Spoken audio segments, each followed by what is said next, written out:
There's never a dull moment covering Ohio State. And earlier this week, there were a few players that decided to have a party in the transfer portal. What does it mean when there are so many players jumping into the portal at the same time? And I think we quickly realized there's an effect of having Tanner Holden on the basketball team. All that and more right here on Locked on Buckeyes.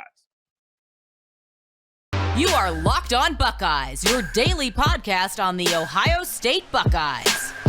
Part of the Locked On Podcast Network, your team every day.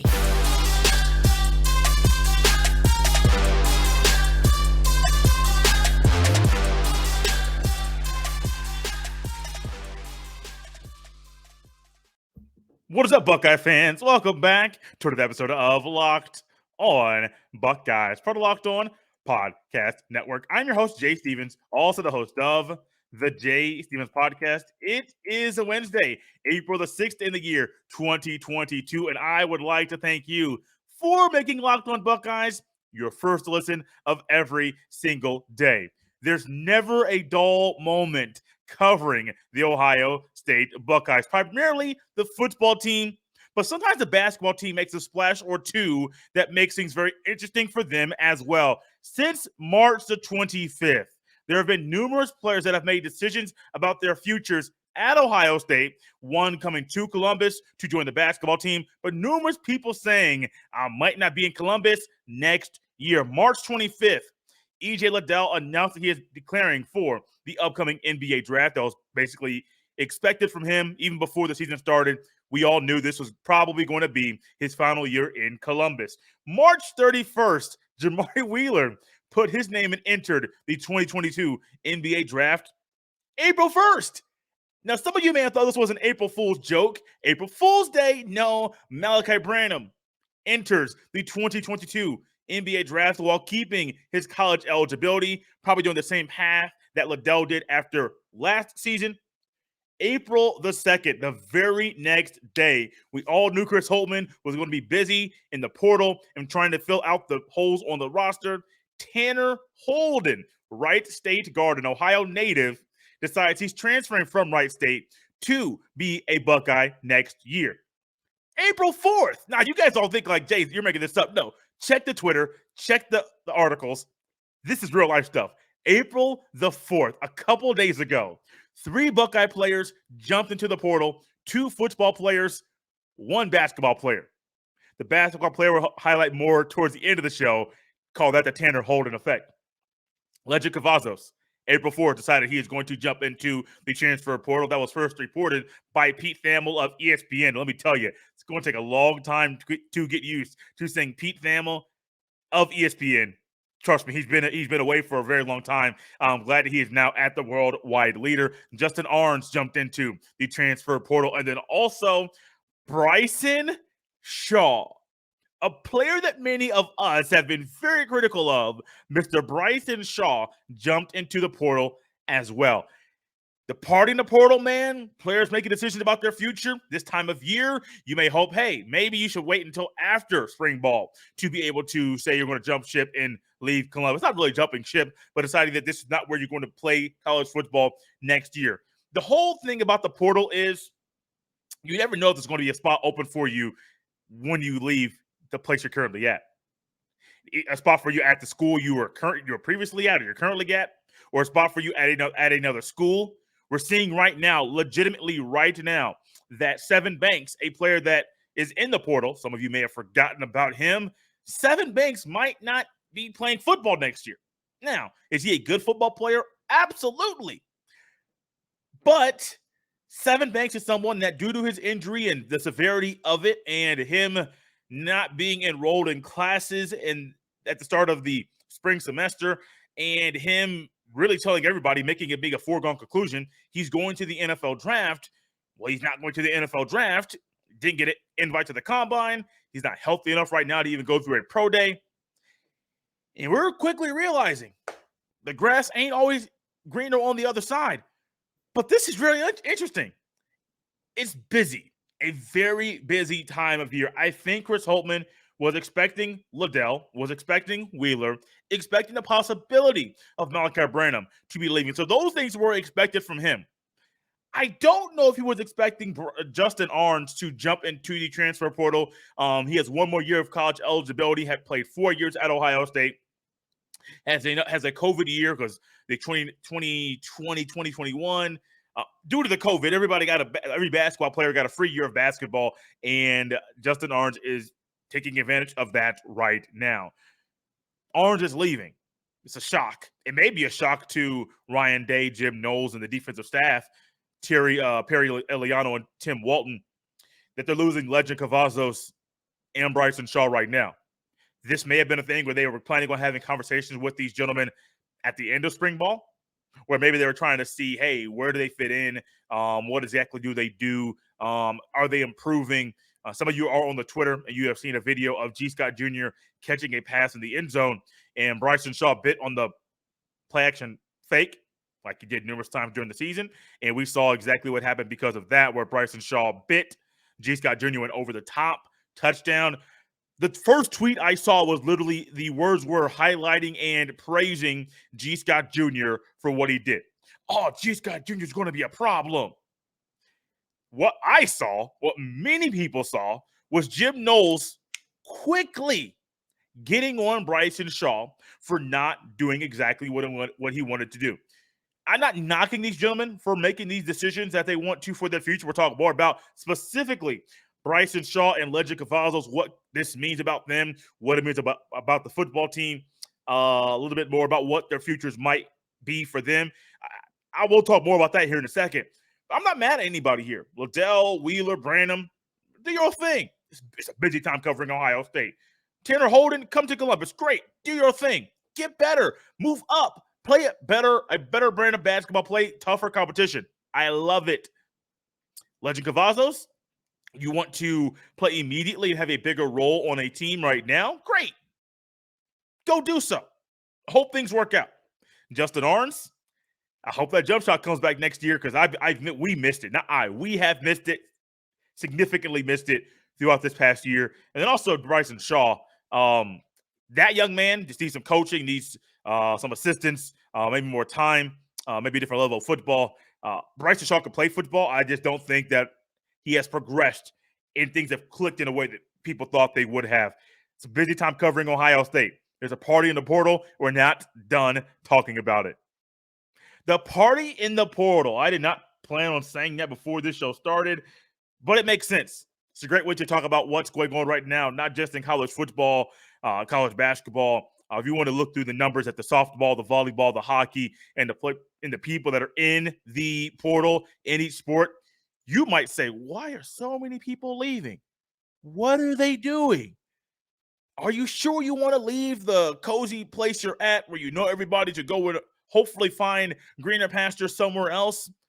Go right ahead and do it. It might not work out for you. In the matter of Lejond Cavazos, I think this one is interesting. Talked a little bit about it in a quick video, instant reaction video that I made when Lejond Cavazos decided to enter the transfer portal. I think he is a recipient of one thing last year, and you guys know my hesitation with the rotations last year at Ohio State on defense. You guys have as well documented. I've probably said it too many times. I think the rotations last year is a byproduct of what's going on right now with Lejond Cavazos. Now, some of it may have been due to injury. Sevyn Banks at cornerback being out definitely didn't help. Cam Brown, Denzel Burke really solidifying themselves as CB1, CB2 at Ohio State. Really kind of derailed anything Sevyn Banks may have wanted to do as far as his recovery and coming back to the football team and being a starter on the team. And then also you also have other youngsters, Ja'Kalen Johnson and Jordan Hancock, that seem to be CB3, CB4. Now, using depth chart lingo, you'll understand CB1, CB2 are starters, CB3, CB4 are backups on the team at the cornerback position. And I think Lejond Cavazos last year was a recipient of the philosophy the defense had. We got to play more guys. We got to get more guys on the field. Not playing the best guys, but consistently playing a lot of guys on the field and rotating numerous players, and even former players, myself and other people that cover the team are simply saying, look, this doesn't make much sense. We understand there's a different philosophy per coaching staff, and this may have been what was decided before the season, but this doesn't make very much sense. And so Lejond Cavazos got on the field, played a whole lot more, and thought going into the offseason and into spring ball that he was going to be a player that was going to have a more prominent role on the team. That's not the case. I don't think Lejond Cavazos is a bad player. I know I've listened to someone, listening to Minister Sports with Zach Smith, and he was talking about how IMG Academy is not good. He's not, well, I'm going to say it's not good. He's not a fan. He's not a fan. Zach Smith of Minister Sports, former Ohio State wide receiver coach, he is not a fan of IMG Academy. And he said that when he was coaching, he did not recruit one player from IMG. Now, I have my own things of reasons why I don't like IMG. It has nothing to do with the football, more of their philosophy. I don't like people leaving their high school their senior year to go off somewhere else to a prep school and then do whatever they want to do after that. I think leaving your senior year, you've been around your family, been around your friends, been around these people your entire lives. Most of them have. Then all of a sudden you're going to jump ship, go somewhere else, and professionalize early, a year early, when you're missing out on so many memories you're going to make your senior year of high school. That's my biggest thing with prep schools and IMG Academy. That's my biggest thing with them. But Zach Smith was talking about the coaching and the players, and he's like, these guys don't get developed. These guys don't really progress. Yeah, they're good. But is their mindset simply compete, get better, be the best they could be on the football field? Some yes, some no. Zach Smith didn't go that route as far as it did not go that far when deciding on what players he was going to recruit. He didn't go to IMG Academy. Lejond Cavazos went to IMG, and maybe that's a factor to where he is not willing to wait to get on the field at Ohio State. He has decided, I'm going to go ahead and do my thing. So be it. Lejond Cavazos, great. Go ahead, do your thing. I'm hoping for the best for you. I'm hoping for the best for you in your future. I hope everything works out. I do think there's a spot for Lejond Cavazos at Ohio State. I don't think he's a bad player. I don't think he's not a power. I think he can play Power 5 football. But as we all know, there's a level of play that is set. That's the standard at Ohio State. And sometimes players cannot raise their level of play to get on the field as quickly as they want to, or they just don't raise the level of play at all. I'm not saying Lejond Cavazos would never get on the field consistently as a starter, but if you want to play immediately, I completely understand why he is not at Ohio State right now. I don't think this is an indictment against Ohio State, Jim Knowles, Perry Eliano, Tim Walton, defensive staff. I don't think this is an indictment against them at all. They're doing their job. They're evaluating the talent and putting the right players in the right places for the team to be successful. Nothing against those coaches, nothing against the team. I don't think this is a sign of a cancer on the football squad. I don't think that at all. What I do think, though, is that we are quickly seeing that we may see more players decide to go ahead and go down this road because they feel that this is the best thing for them. Bryson Shaw got on the field last year due to an injury. I don't think the coaches, I don't know. My thought is possibly the coaches didn't work on progressing and developing another talent, another free safety back there. And those other players out there that are playing free safety that maybe should have gotten on the field. I know I was one possibly saying put Lejond Ransom at free safety, put somebody else at that cover safety position last year. Now, I know that maybe you may say Lejond Ransom is better in the box. Okay, great. But when we have seen Bryson Shaw make the same mistakes over and over and over, and there's really nothing else. Yeah, Cam Martinez got on the field, but there's not really much consistent play that's getting better at that position deep. I would firmly say y'all might want to just rotate the guys you're consistently playing, you're determined to play, instead of keep rolling with the same guy back there making the same old mistakes. But Bryson Shaw has realized Josh Proctor back, I'm getting on the field. Ronnie Hickman, Court Williams, what combination will those guys play on the field? What positions? We'll figure that out at the spring game. We're going to figure a lot of things out about this team, and I don't think this is a bad move for Bryson Shaw. Actually, Eddie George, yes, the Eddie George, the former running back at Ohio State, the current head coach at Tennessee State, he literally tweeted at Bryson Shaw. This was on Monday evening. I'm going to read this tweet for you, word for word. Quote, "Hey, Bryson, Coach George here from TSU, reaching out to see what your next move looks like. I hope all is well," end quote.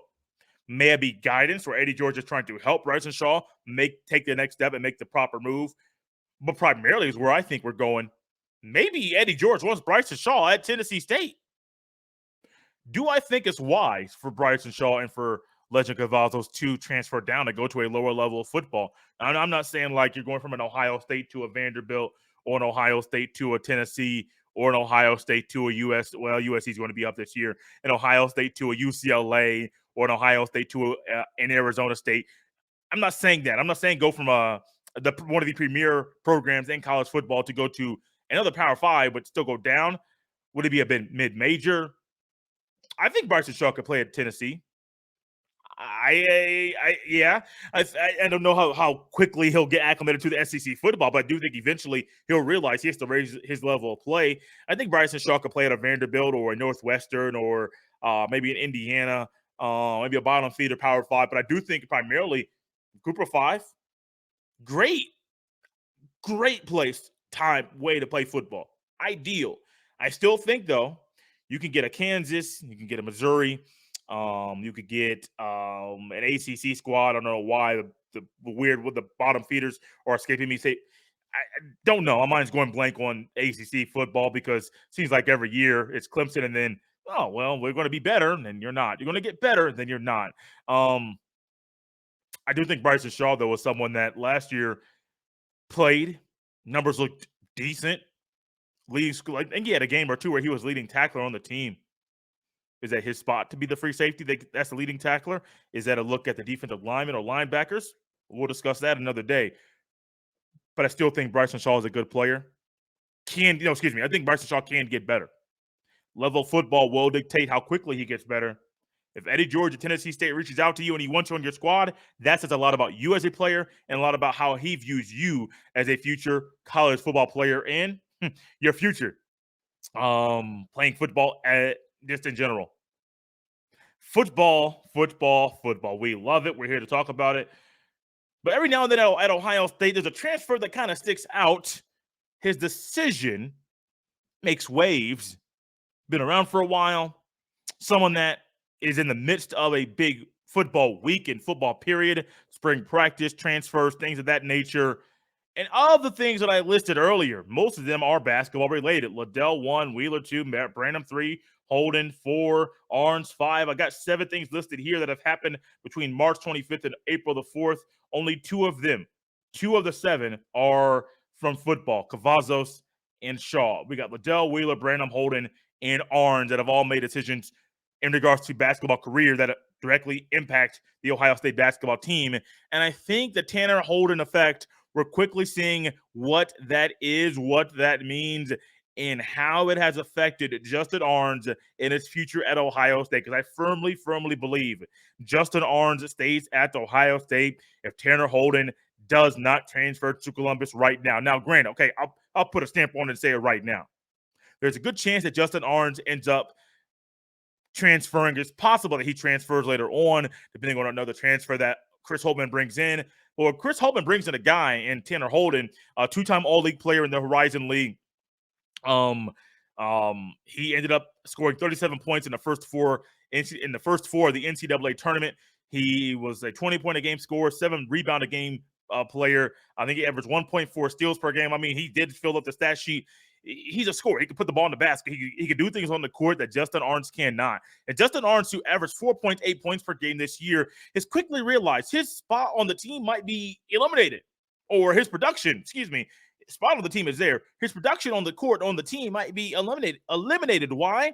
Simply because this young man has realized Holtmann is trying to upgrade the team. And Justin Ahrens' points, his production, his minutes, those are going down. This is just how life is. You're going to be at a power conference, a coach that can go out and get top talent or good talent. Sometimes your spot and your role might get diminished because you're not a better basketball player.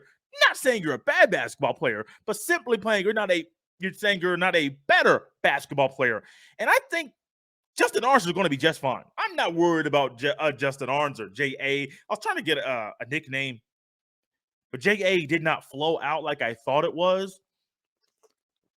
Thought it was going to. I know we have J.A. Adonde. Does some things for the ESPN and the not pardon the interruption, around the horn. So I know that we have a J.A. Adonde, but I tried to say J.A. quickly. It just didn't flow. The Tanner Holden effect, will it impact more players on the team? I have a list here, and I don't know which notebook it's in, so I'm not really going to try to say this now without looking at the roster. Here it is. Ohio State has numerous players that are leaving, some that can come back, some that cannot come back. Jimmy Sotos, Ced Russell, Ahrens, Sewing, Young, Towns, Harrison Hoofkin, Jamari Wheeler, and Joy Brunk. Those are all guys that are gone. Well, that might be gone. Sewing and Seth Towns can come back. But the other ones that I named, those are 9 names. 7 of them are gone. There are more holes on the team that need to be filled. Even if Justin Ahrens sticks around, my gut tells me Chris Holtman is not going to keep bringing in the same type of transfers. He's adjusting his philosophy. He's adjusting his approach to the offseason. He is realizing that I have to, Chris Holtman speaking, I have to, or he has to, fix things now. He doesn't have a contract extension. He might not get a contract extension. He might be a coach that wins 20 games every year he's out of school, doesn't get out of the first weekend of the tournament, doesn't really have the success that people want, that its bosses want, that you want, that the players want, that the parents want, that the recruits want. And all of a sudden, all we're finding out is that Chris Holtman is up out of town, going to another school to coach them because he didn't change his philosophy. Think about this really quickly. We're going to close out today's show with this little thought. This is something that Jeff Hunt from the Off the Ball Network talked to me about and said it, and it didn't click until it came out of his mouth. So you remember I'm going to go through a little history. Some of these games you're not going to want to think about again. You remember the BCS National Championship game between Ohio State and Florida. I don't think Ohio State had over 100 yards of total offense. Florida's defense dominated. They were bigger, faster, stronger. And there are Florida coaches that even said, now this is against Urban Meyer, but they said when Florida coaches looked at Ohio State and watched their film, they said, we're going to win this game by 2 touchdowns. Quickly realized they're going to win this game by 2 touchdowns. So you say, Jay, what was the deciding factor? Why did they go down this road? The coaches at Florida realized that Ohio State's team speed, team strength was not on the same level as Florida's. It wasn't just something that Urban Meyer did. Yeah, they had to go faster because football in the SEC is different. Can't sugarcoat it. It's just different. Different brand of football, different speed. Same goes for SEC. Well, more so not knock on Big Ten basketball. If you watch the national championship game, a Big 12 school and an ACC school, North Carolina and Kansas, and then you watch Big Ten basketball, there's a big difference, a visible difference. Doesn't take long to figure out. It's the same way in that BCS national championship game. These coaches realized Ohio State's good, but they aren't on our level. And it was very clear who the better team was in the first quarter of that BCS national championship game. Think about in 2014 season when Ohio State beat Alabama, I believe it was in the Sugar Bowl and the semifinal round of the playoff before beating Oregon in the Natty. Nick Saban realized something in that game. He had to change his philosophy. He had to change what he did. Now, going back a little bit, didn't really fulfill the story. We saw Jim Tressel start to change his offense, to try to change his philosophy a little bit, starting to get more nuance, to get more new age with what he did shortly after that game against Florida, because he realized I can't run this same offense. I can't be this same type of coach and expect different results when the game is changing. We saw the Terrell Pryor days. We saw how Ohio State got better. We saw how Ohio State improved. And I think that game against Florida was really a shift in philosophy for Jim Tressel, similar to Nick Saban. When Alabama lost to Ohio State, we saw Nick Saban start to shift his philosophy, shift his mindset as far as recruiting goes, as far as player development goes, as far as offensive philosophy, defensive philosophy. He started to realize that game against Ohio State, yes, Ohio State was good, but Nick Saban realized I can't continue to do the same thing I've done all these years and expect a different result. Same thing goes for Chris Holtman. This year, it should have been last year and before that, but this year is a pivotal moment in his coaching career at Ohio State. He cannot continue to continue to do the same things he's always been doing and expect a different result. You have to shift things. You have to change things. These are things you have to do, and I do believe Chris Holtmann is making the right moves, necessary steps to improve not just himself as a coach, but the basketball team as a whole. I'm expecting more moves from Chris Holtmann over the next week, week and a half, 2 weeks. I'm expecting some big things to come. You might get some more instant reaction videos on the YouTube. Make sure you're subscribed to the YouTube page, the Locked On Buckeyes podcast. Eliminate the Locked On Buckeyes podcast on the YouTube. Subscribe, hit that bell so you're notified every time a new video goes live. We have a goal of hitting 1,000 subscriptions by the time the 2022 NFL draft starts. You guys have been amazing, and I do believe you guys can encourage other people to help us reach that goal. As always, you can follow me on Twitter at jstevens07. You can also send all of your emails to jstevens317 at gmail.com. Thanks for making Locked On Buckeyes your first listen every day. Now make your second listen the Locked On NFL Draft podcast. Ryan Tracy and former NFL cornerback Eric Crocker bring the NFL Draft to life every day with insight and analysis on college football prospects in NFL front offices. It's free and available, just like the Locked On Buckeyes podcast, on all platforms.